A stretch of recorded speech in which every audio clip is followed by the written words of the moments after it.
नमस्कार, मैं हूं पंकज झा। आप मेरे साथ देख रहे हैं ऑफ द रिकॉर्ड। चर्चा आज करते हैं प्रियंका गांधी की और उस सवाल के साथ जो मीडिया के एक हिस्से में पिछले कुछ दिनों से लगातार छप रहा है कि प्रियंका गांधी राज्यसभा का सांसद बन सकती हैं। और कहा जा रहा है कि राहुल गांधी पहले से लोकसभा में हैं, वो पार्टी की तरफ से मजबूत और सशक्त आवाज़ बनेंगे और प्रियंका गांधी वाड्रा राज्यसभा चली जाती हैं तो पार्टी मजबूत होगी। देखने सुनने में बहुत अच्छा लगता है। जो लोग इस बात को वजन दे रहे हैं मैं उसे सिरे से खारिज करता हूं, क्योंकि प्रियंका गांधी कहीं से भी राज्यसभा नहीं जाएंगी और इसके पीछे तर्क है और उसमें उनका भविष्य भी है। क्योंकि अगर वो पिछले दरवाजे से राज्यसभा चली जाती हैं तो हाल ही में राजस्थान के उदयपुर में जो चिंतन शिविर हुआ था और उस शिविर से जो बातें निकली थी फिर उसका क्या होगा। पार्टी के अंदर रहकर प्रियंका गांधी उसी बात को नहीं मानेंगी तो फिर आगे परिवारवाद की जो बात कही जा रही है उसका क्या होगा। उसमें तो कहा गया था कि एक परिवार से एक ही सदस्य को टिकट दिया जाएगा। हालांकि इसमें छूट भी हो सकती है जो लोग पहले से सालों से पार्टी के अंदर काम करते रहे। लेकिन मुझे नहीं लगता, और मुझे इसीलिए नहीं लगता क्योंकि प्रियंका गांधी वाड्रा और राहुल गांधी जब तक रायबरेली और अमेठी आते रहे, सालों तक हमने उनको कवरेज किया है और उनकी मनस्थिति को और उनकी रणनीति को समझने बूझने की जो थोड़ी बहुत कोशिश की है उससे मुझे यही लगता है कि प्रियंका गांधी इस चॉइस को शायद स्वीकार नहीं करेंगे। शायद इसीलिए कहता हूं कि राजनीति में कभी भी कुछ भी हो सकता है और ये हम सब इस बात से भली भांति परिचित हैं।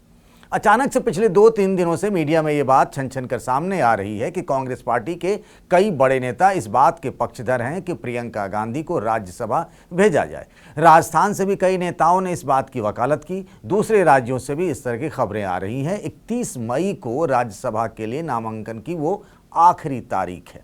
कई राज्यों से कांग्रेस ने अपने उम्मीदवार के नाम का ऐलान भी कर दिया। जैसे मध्य प्रदेश से वकील है और अभी भी राज्यसभा सांसद रहे विवेक तनखा को पार्टी ने अपना उम्मीदवार बना दिया है। राजस्थान से इस बात की बहुत जोर से वकालत की जा रही है कि वहां से प्रियंका गांधी को राज्यसभा भेज दिया जाए। पर वो प्रियंका गांधी जो कांग्रेस की महासचिव हैं और यूपी की प्रभारी हैं, क्या वो यूपी छोड़कर राजस्थान से राज्यसभा जाना चाहेंगे? बिल्कुल नहीं। और वैसे भी यूपी में कांग्रेस पार्टी की जो हालत है और जिसको बेहतर करने का जिम्मा एक तरीके से प्रियंका ने ले रखा है, क्या वो ये रास्ता छोड़कर उस आसान भरे रास्ते से राज्यसभा जाना चाहेंगी? बिल्कुल नहीं। आज अब आप सब जानते हैं कि कैसे यूपी में जो कांग्रेस का गढ़ था, सालों तक, दशकों तक वो कांग्रेस का गढ़ रहा, रायबरेली और अमेठी। गांधी नेहरू परिवार का एक इमोशनल कनेक्ट रहा।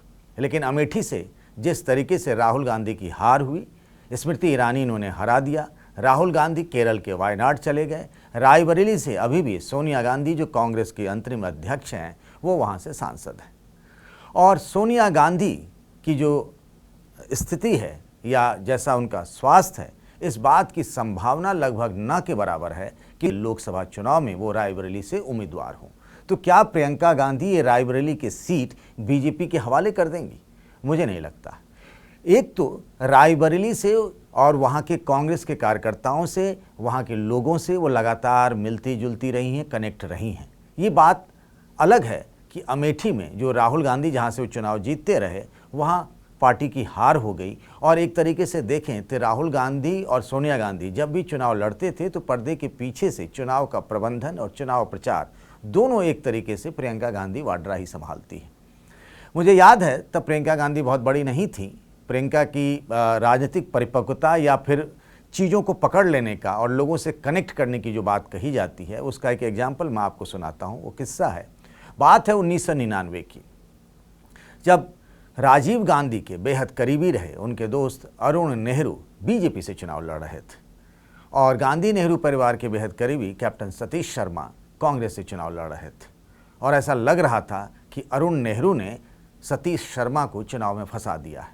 जिस दिन चुनाव प्रचार का आखिरी दिन था उस दिन प्रियंका गांधी ने एक छोटी सी सभा की थी और सिर्फ 2 लाइन उन्होंने मंच से कहा था कि क्या आप उस व्यक्ति को चुनेंगे जिसने मेरे पिता की पीठ में छुरा घोंपा है।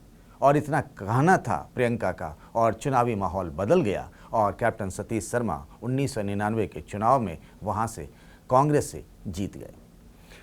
मैं इसीलिए कह रहा हूँ कि प्रियंका गांधी किसी भी सूरत में राज्यसभा नहीं जाएंगी क्योंकि उनके पास एक विकल्प है, और वो विकल्प है कि रायबरेली से, जहाँ से सोनिया गांधी अभी तक सांसद रही हैं, वो सीट, वहाँ से वो चुनाव लड़ सकती हैं और थोड़ी मेहनत करें तो शायद नतीजे उनके पक्ष में हो सकता है। हालांकि 2024 का जो चुनाव है वो एक तरीके से यूपी में देखें तो जिस तरीके से 2014 और 2019 में बीजेपी ने बहुत शानदार जीत दर्ज की, 2019 में तो उसने कमाल कर दिया इस लिहाज से कि जब बीएसपी, समाजवादी पार्टी और आरएलडी का गठबंधन था, तब भी मोदी के विजय अभियान को विपक्ष रोक नहीं पाया। लेकिन सवाल यहाँ करते हैं कि प्रियंका गांधी का भविष्य कांग्रेस पार्टी में क्या होगा, और वो इस बात पर डिपेंड करता है कि आगे की रणनीति वो किस हिसाब से चलाती हैं।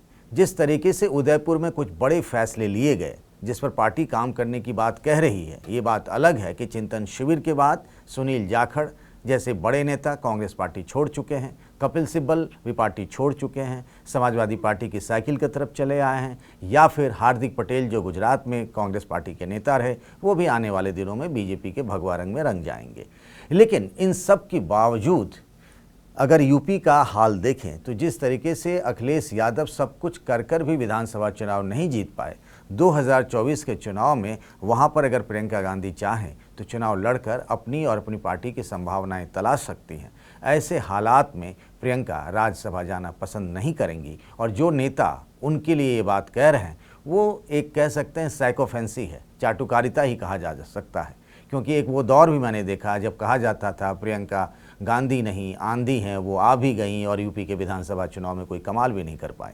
तो प्रियंका गांधी के सामने एक बड़ा चैलेंज है, और मुझे लगता है राजनीतिक परिपक्वता यही कहती है कि उस चैलेंज को स्वीकार करें और लोकसभा का चुनाव लड़ें। ऑफ द रिकॉर्ड में आज के लिए बस इतना ही। अगले एपिसोड में आप सबसे मिलेंगे, तब तक अपना ख्याल रखिएगा। नमस्कार।